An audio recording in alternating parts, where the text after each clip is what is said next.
ఢిల్లీకి చెందిన సోనియా కుమారి ఒక అప్కమింగ్ ఇన్స్టాగ్రామ్ ఇన్ఫ్లుయెన్సర్. నిరుపేద కుటుంబానికి చెందిన సోనియా తల్లిదండ్రులతో పాటు ఢిల్లీకి చెందిన నాంగ్లోయి ప్రాంతంలో ఉండేది. సోనియా అక్క ఇంకా బావ కూడా అదే ఏరియాలో ఉంటారు. స్వతహా బీహార్కి చెందిన సోనియా కుటుంబం ఉపాధి కొరకు 10 సంవత్సరాల కిందట ఢిల్లీకి వచ్చారు. తండ్రి మార్కెట్లో కూరగాయలు అమ్మితే తల్లి ఇళ్లలో పనులు చేసుకునేది. 10వ తరగతి తర్వాత చదువు ఆపేసిన సోనియా తల్లిదండ్రులు పడిన కష్టాన్ని చూసి తను ఎలాగైనా బాగా డబ్బు సంపాదించాలనుకుంది. దానికోసం తను ఇన్స్టాగ్రామ్ లో రీల్స్ చేసి పెట్టడం మొదలుపెట్టింది. కొన్నాళ్ళకి ఆమె రీల్స్ వైరల్ అవడమే కాకుండా ఆమెకి ఫాలోవర్స్ కూడా పెరగడం మొదలైంది.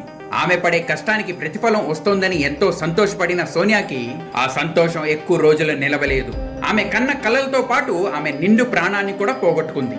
ఎంతో భవిష్యత్తున్న ఈ యువతి ఆమె జీవిత ఆశయాన్ని పక్కన పెట్టి ఎవరు ఉచ్చులో చిక్కుకొని తన ప్రాణాన్ని పోగొట్టుకుందో మీకు నేను ఈ రియల్ క్రైమ్ స్టోరీలో చెప్తాను. ఈ వీడియోని చివరి వరకు చూసి లైక్ చేసి ఛానల్ కి ఒకవేళ మీరు కొత్త అయితే దయచేసి సబ్స్క్రైబ్ చేసుకోవాలని నా మనవి. సోనియా తన పేదరికం వల్ల 10వ తరగతి తర్వాత చదువు ఆపేసినప్పటికీ ఏదో సాధించాలనే పట్టుదల మాత్రం ఆమెలో ఉంది. జీవితంలో బాగా డబ్బుతో పాటు మంచి పేరు కూడా సంపాదించాలని ఆమె కలలు కంది. దానికోసం కొన్ని డబ్బుల్ని సేవ్ చేసుకొని సోనియా ఒక స్మార్ట్ ఫోన్ కొనుక్కొని దాంతో రీల్స్ షూట్ చేసి ఇన్స్టాగ్రామ్ లో రోజు పోస్ట్ చేసేది. రోజు రీల్స్ పోస్ట్ చేస్తే ఫాలోయింగ్ తో పాటు పెయిడ్ ప్రమోషన్స్ కూడా వస్తాయి అనుకుంది. తల్లిదండ్రులు రోజు పొద్దున్నే పనికి వెళ్ళిపోయిన తర్వాత సోనియా తన స్మార్ట్ ఫోన్ తో రోజుకొక చోటుకెళ్లి రీల్స్ షూట్ చేసేది. దానికోసం ఆమె ఢిల్లీలో అనేక చోట్లకి వెళ్లేది. డిజైనర్ బట్టలు సొంతంగా కుట్టుకోవడానికి డిజైనర్ టైలరింగ్ కూడా నేర్చుకుంది. రకరకాల డిజైనర్ బట్టలతో ఎన్నో ఫ్యాషనబుల్ రీల్స్ సోనియా పోస్ట్ చేసేది. రోజు పోస్ట్ చేయడం వల్ల కొన్నాళ్ళకి సోనియా రీల్స్ వైరల్ అవడమే కాకుండా ఆమెకి ఫాలోవర్స్ కూడా పెరగడం మొదలైంది. అంతేకాకుండా ఆమె సొంతంగా కుట్టుకున్న డిజైనర్ బట్టలకు కూడా ఎన్నో ఆర్డర్స్ వచ్చేవి. ఈ విధంగా సోనియా పడే కష్టానికి ప్రతిఫలం రావడం మొదలైంది. సోనియా జీవితం మారడం మొదలైంది. అయితే ఎంతో సంతోషంగా ఉన్న సోనియా జీవితంలోకి ఒక భూతం వచ్చాడు. స్నేహం పేరిట వచ్చిన ఈ భూతం తన ప్రేమ వలలోని సోనియాని ట్రాప్ చేశాడు. నిజానికి భూతం అన్నది నేను పెట్టిన పేరు కాదు. సోనియా తన ప్రేమికుణ్ణి భూత్ అని పిలిచేది. సోనియా జీవితంలో వచ్చిన ఈ ప్రేమ భూతం వల్ల తన ప్రవర్తనలో చాలా మార్పు వచ్చింది. అంతేకాకుండా ప్రియుడితో కలిసి రీల్స్ చేసి ప్రతి రీల్స్ ఇంకా ఫొటోస్ కి #ILOVEBooth అని క్యాప్షన్ కూడా పెట్టడం మొదలుపెట్టింది. సోనియా ప్రవర్తనలో వచ్చిన మార్పు ఆమె తల్లి ఇంకా అక్క గమనించారు. సాధారణంగా సోనియా రోజంతా ఒకటే టైలరింగ్ లేక ఆమె తర్వాత రోజు పెట్టే రీల్స్ కొరకు కంటెంట్ రెడీ చేసుకునేది. కానీ కొన్ని రోజులు బట్టి ఆమె కేవలం రోజంతా ఫోన్ లోనే మాట్లాడుతూ ఉంది. అయితే సోనియా ప్రేమలో పడిందని వాళ్ళకి తెలుసు, కానీ ఆ పిల్లోడు ఎవరో వాళ్ళకి తెలియదు. సోనియాని ఎన్నిసార్లు అడిగినప్పటికీ తన ఒక భూతాన్ని ప్రేమిస్తున్నానని చెప్పేది. కొన్నాళ్ళ తర్వాత ఆమె ఇన్స్టా ప్రొఫైల్ పేరుని సంజు సోనియా అని మార్చుకుంది. దాంతో సోనియా ప్రియుడి పేరు సంజు అని ఇంట్లో వాళ్ళకి తెలిసింది. సోనియా జీవితంలోకి సంజు వచ్చిన తర్వాత ఆమె దినచర్య మారిపోయింది. ఒకప్పుడు ఇంట్లో అందరూ పనికి వెళ్ళిపోయిన తర్వాత టైలరింగ్ ఇంకా రీల్స్ చేసుకునే సోనియా ఇప్పుడు రోజంతా భూతం అంటే సంజుతో బిజీగా ఉండడం మొదలుపెట్టింది. రోజు అందరూ పనికి వెళ్ళిపోయిన తర్వాత సంజు సోనియా ఇంటికి వచ్చేవాడు. వాళ్ళిద్దరూ సాయంత్రం వరకు ఇంట్లోనే గడిపేవారు. సాయంత్రం అందరూ ఇంటికి వచ్చే సమయంలో రీల్స్ పేరిట సోనియా సంజుతో కలిసి బయటికి వెళ్లి రాత్రి ఇంటికి తిరిగి వచ్చేది. తన వైఖరిని మార్చుకోమని ఇంట్లో వాళ్ళు సోనియాకి ఎంత నచ్చ చెప్పినా ఫలితం లేకపోయింది. సోనియా సంజు ప్రేమలో ఎంత మునిగిపోయిందంటే తన ప్రియుడు అసలు పేరేంటో కూడా తెలుసుకోలేకపోయింది. ఈ భూతం అసలు పేరు సంజు కాదు. ఈయన అసలు పేరు ఏంటో నేను ముందు ఈ వీడియోలో మీకు చెప్తాను. 2024 ఆగస్టులో ఎంతో ఉత్సాహంగా ఉండే సోనియా సడన్ గా డల్ అయిపోయింది. రీల్స్ చేయడం ఆపేసింది. రోజంతా ఇంట్లోనే పడుకొని ఉండేది. ఇలా ఎప్పుడూ లేని సోనియా పరిస్థితి చూసిన ఆమె తల్లి ఇంకా అక్క ఆందోళన చెంది ఆమెను హాస్పిటల్ కి తీసుకొని వెళ్లారు. డాక్టర్ సోనియాని చెక్ చేసి ఆమె 5 నెలల గర్భవతి అని చెప్పారు. కేవలం 19 సంవత్సరాలు ఉన్న పెళ్లి కాని సోనియా 5 నెలల గర్భవతి అని తెలుసుకున్న కుటుంబ సభ్యులు తీవ్రమైన షాక్ కి గురయ్యారు. ఇంకా ఇక్కడి నుంచి సోనియా జీవితంలో ట్విస్ట్ వచ్చింది. ప్రేమతో భూతంగా పిలుచుకొని తన ప్రియుడు ఆమె పట్ల నిజంగా భూతంగా మారాడు. ఆమె ప్రియుడు ఎవరు ఇంకా ఎక్కడ ఉంటాడో చెప్పాలని కుటుంబ సభ్యులు ఆమెపై ఒత్తిడి చేసినప్పుడు ఆమె ప్రేమతో భూతం అని పిలుచుకునే ప్రియుడు గురించి మొత్తం చెప్పింది. ఆయన పేరు సంజు. సంజు తన అన్న ఇంకా తల్లిదండ్రులతో పాటు నాంగ్లోయి ఏరియాలోనే ఉంటాడు. ఆగస్ట్ 2023లో సోనియాకి సంజుతో పరిచయం అయింది. కొన్ని రోజుల తర్వాత ఆ పరిచయం ప్రేమగా మారింది. నవంబర్ 2023 నుండి సంజుతో ఉన్న తన ప్రేమ గురించి సోనియా ఇన్స్టా రీల్స్ ద్వారా చెప్పేది. తరచుగా వాళ్ళిద్దరూ కలిసున్న ఫొటోస్ ఇన్స్టాలో పోస్ట్ చేసేది. అప్పటి నుండి సంజు రోజు సోనియా ఇంటికి వచ్చేవాడు. సంజునే తన భర్తని సోనియా ఫిక్స్ అయిపోయింది. సోనియా కడుపులో పెరుగుతున్న బిడ్డకి సంజువే తండ్రి కాబట్టి ఆమె తల్లిదండ్రులు సంజు ఫ్యామిలీతో మాట్లాడి సోనియా ఇంకా సంజు పెళ్లి చెయ్యాలని నిర్ణయించుకున్నారు. పెళ్లి గురించి మాట్లాడడానికి సంజు ఇంటికి వెళ్లిన సోనియా ఫ్యామిలీకి వాళ్ళు ఊహించని నిజాలు తెలిసాయి. ఈ వీడియోలో నేను మీకు ముందే చెప్పినట్టు సోనియా ప్రేమించే ఆ భూతం పేరు సంజు కాదు, ఆయన అసలు పేరు సలీం.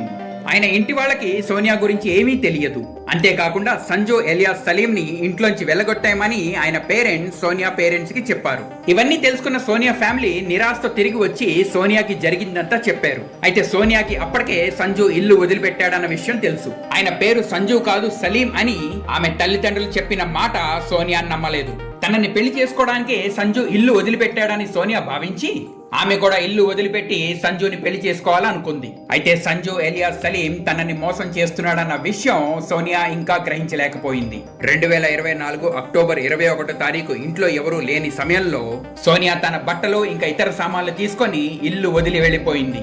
ఆ మధ్యాహ్నం వాళ్ళ అక్క ఫోన్ చేసినప్పుడు తను సంజుని పెళ్లి చేసుకోవడానికి ఇల్లు వదిలిపెట్టి వెళ్తున్నానని సోనియా చెప్పింది. ఈ విషయం తెలుసుకున్న సోనియా వాళ్ళ అమ్మ ఫోన్ చేసినప్పుడు సోనియా రెస్పాన్స్ ఇవ్వలేదు. సోనియా పేరెంట్స్ అక్క బావతో పాటు తక్కిన చుట్టాలు ఎన్నిసార్లు ఫోన్ చేసినప్పటికీ సోనియా ఎటువంటి రెస్పాన్స్ ఇవ్వలేదు.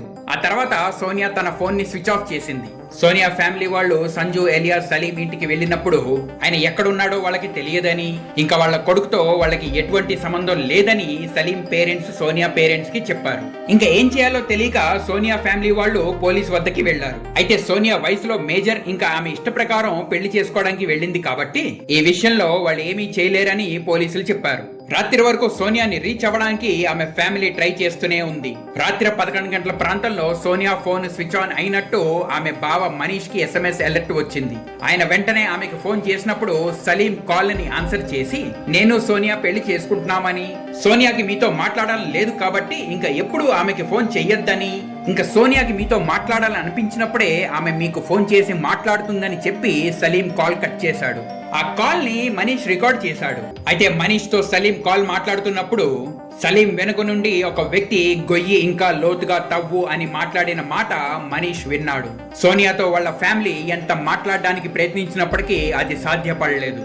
సోనియా కాల్ చేస్తుందేమో అని వాళ్ళంతా వెయిట్ చేశారు. ఆ విధంగా అక్టోబర్ 22 తారీఖు కూడా గడిచిపోయింది. మనీష్ ఇంకా సలీం మధ్యలో జరిగిన ఫోన్ సంభాషణ మనీష్ మళ్ళీ విన్నాడు. సలీం మాట్లాడుతూ ఉండగా వెనుక నుండి ఒక వ్యక్తి గొయ్యి ఇంకా లోతుగా తవ్వు అని మాట్లాడిన మాట మనీష్ మళ్ళీ విన్నాడు. ఎంత ప్రయత్నించినప్పటికీ సోనియా ఆచూకీ వాళ్ళకి దొరకలేదు కాబట్టి వాళ్ళు చేసేది ఇంకా ఏమీ లేక అక్టోబర్ 23 తారీఖుని మళ్ళీ నాంగ్లోయి పోలీస్ స్టేషన్ కి వెళ్లి మనీష్ ఇంకా సలీం మధ్యలో జరిగిన కాల్ సంభాషణ పోలీసులకి వినిపించారు.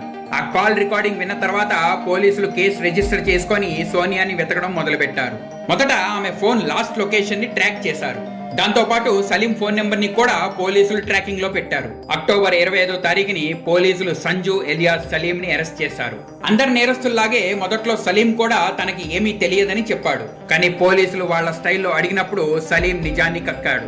గర్భవతి అయిన సోనియా తనని పెళ్లి చేసుకోమని సలీం ని ఒత్తిడి చేసింది.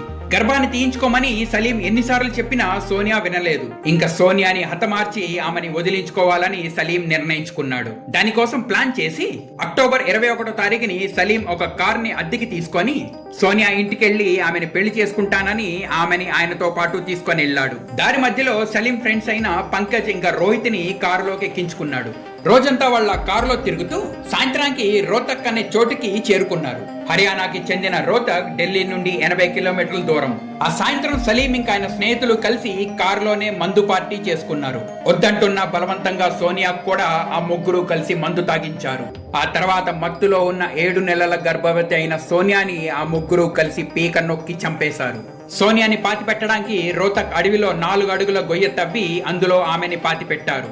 ఆ సమయంలోనే సలీం సోనియా బావైన మనీష్ తో మాట్లాడుతూ ఉన్నాడు. ఆ తర్వాత ఆ ముగ్గురు ఢిల్లీకి తిరిగి వెళ్లిపోయారు. ఆ విధంగా ఎంతో భవిష్యత్తున్న సోనియా ఒక దుర్మార్గుణ్ణి ప్రేమించి ఆమె కన్న కళ్ళలతో పాటు నిండు ప్రాణాన్ని కూడా పోగొట్టుకుంది. సోనియా మృతదేహాన్ని పాతిపెట్టిన చోటు నుండి పోలీసులు బయటికి తీసి పోస్ట్ మార్టం కి పంపించారు.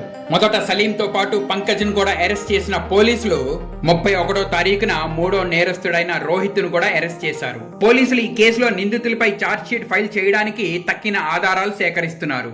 నిందితులకి త్వరలో కఠినమైన శిక్ష పడాలని ఆశిద్దాం. మరొక రియల్ క్రైమ్ స్టోరీ వీడియోతో మీ ముందుకు వస్తాను. అంతవరకు సెలవు. జై హింద్, జై భారత్.